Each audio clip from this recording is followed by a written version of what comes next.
A single line in a dusty ledger could reclassify a woman's life forever. Inside the private sleeping quarters of the 19th century, 3 rules governed everything, rituals of control that were never meant to be whispered outside these walls. Tonight, we unseal the records.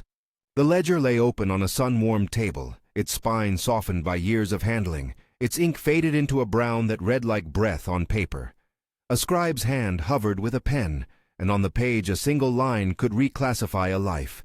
The status of a woman, the allotment she received each month, the bed she would be allowed to use. That book, dusty, bureaucratic, seemingly mundane, was also an instrument. It turned relationships, bodies, and obligations into columns and entries.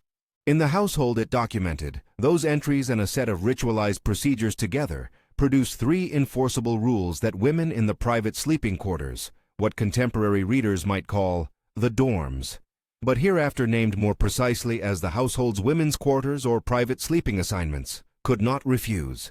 This is not a story told from a single testimony.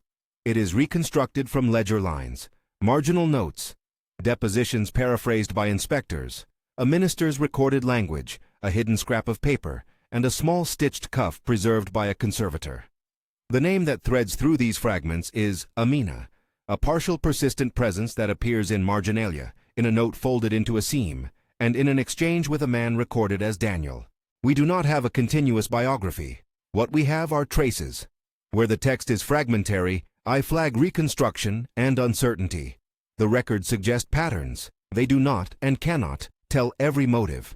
What follows presents 3 recurring household rules, each rooted in archival evidence and in the ritual practices that translated administrative entries into enforced reality. If this subject matters to you, and you want more archival reconstructions like this, please subscribe and follow. There is more to uncover and preserve. Rule 1. Corrective assignment, sometimes recorded or paraphrased as corrective intimacy. Definition. The household practice scholars have labeled corrective assignment, appears in inspector paraphrases and steward records, as a procedure intended to reassign a woman's domestic and intimate obligations within the household. In some inspector reports, the language recorded is corrective intimacy, a phrase that links moral language with administrative action.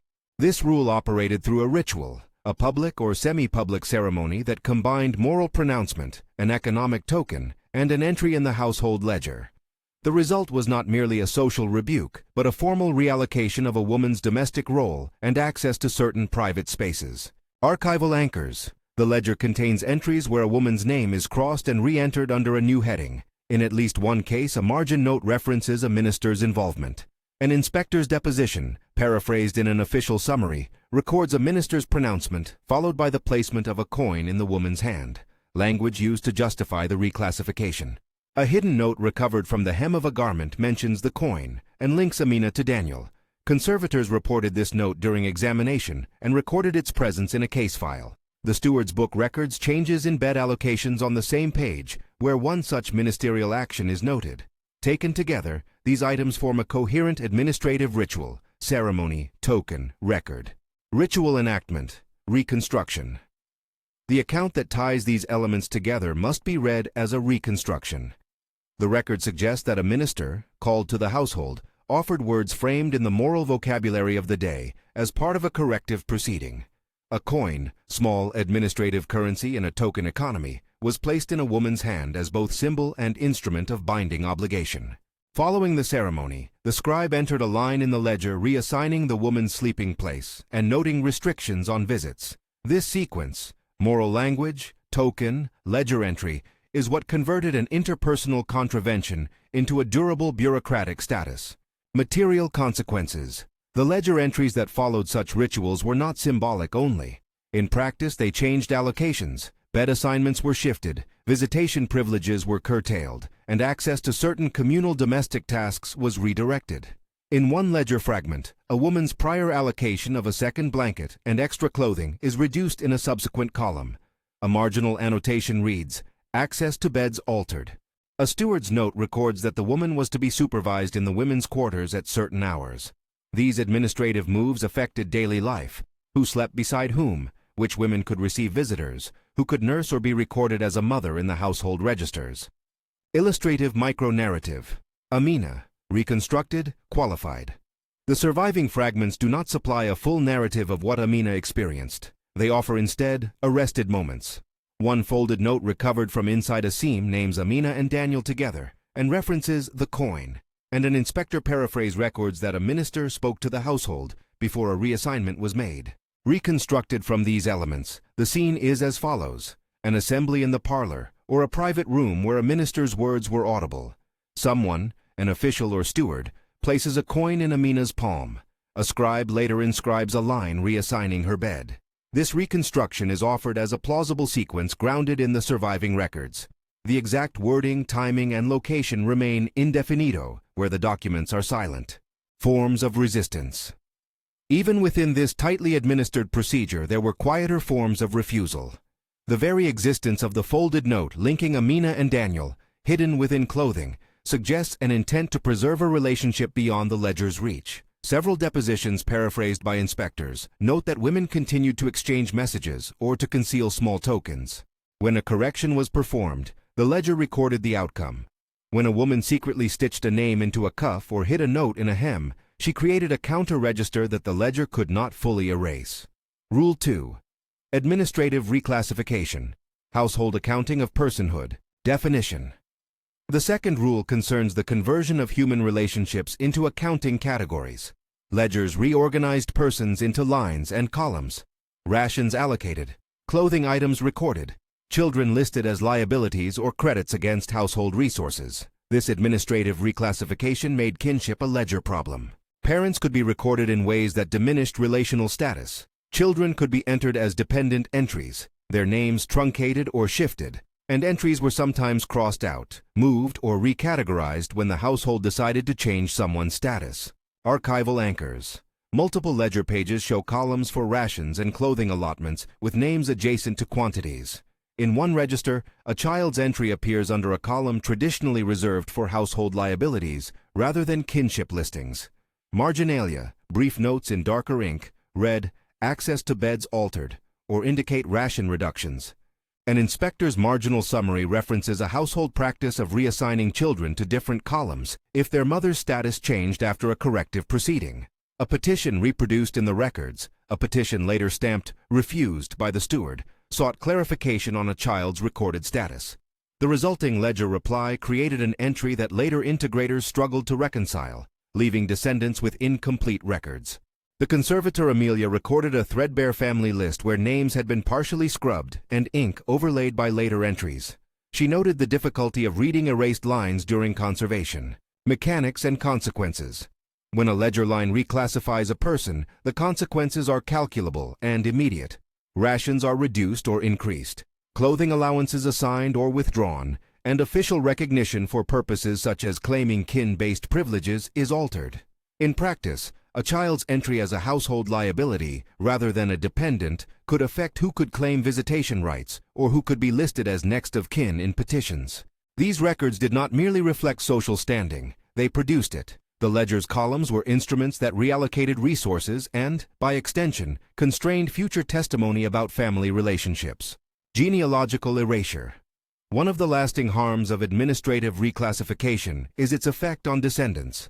Several later queries, records of inquiries from families generations on, show confusion where names vanish from registers or where parentage is recorded with qualifiers.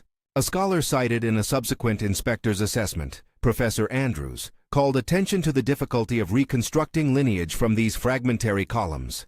Struck through names, reattributed entries, and marginal annotations that resist a neat reading. Descendants who turned to the household ledger seeking proof of relation sometimes found only a row of numbers and a crossed-out name. The ledger had the power not only to rearrange daily life, but to erase lines of kin from the documentary record. Illustrative micro-narrative.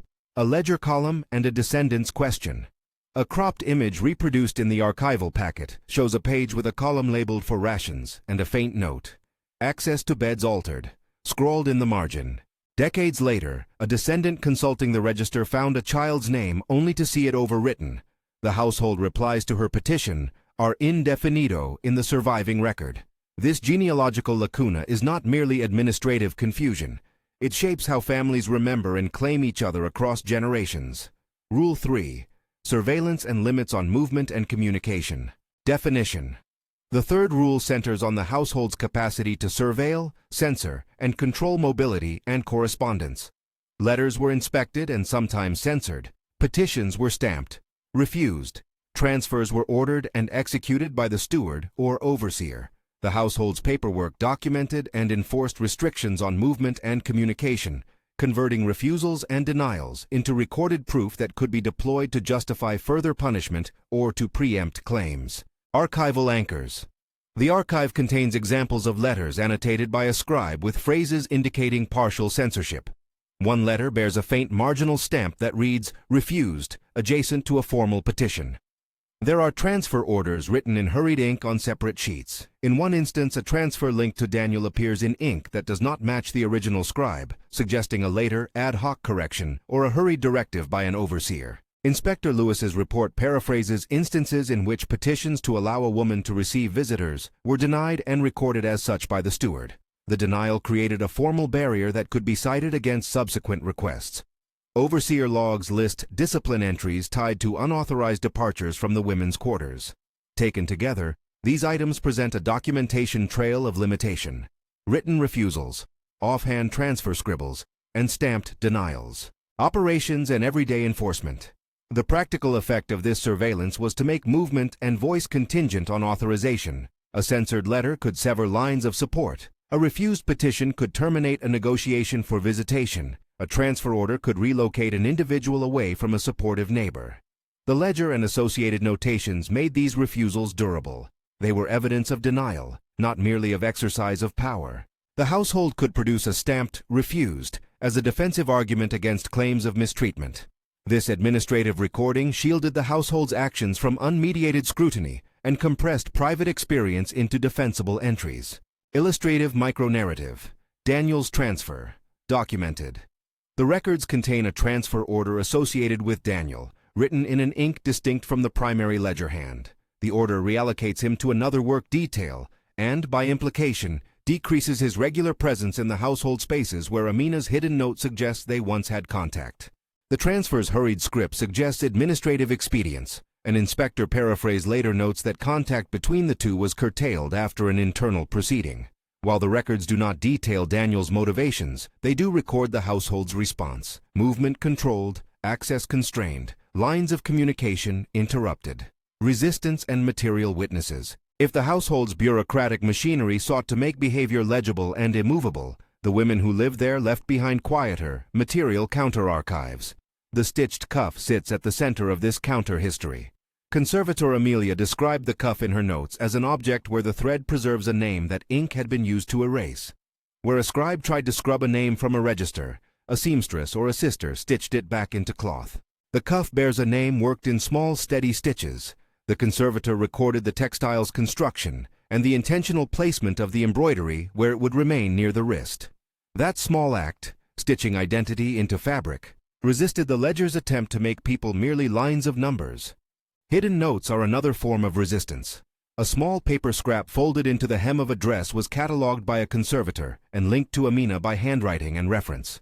The note does not overturn the ledger. It does not reinstate visitation rights or change an allocation column.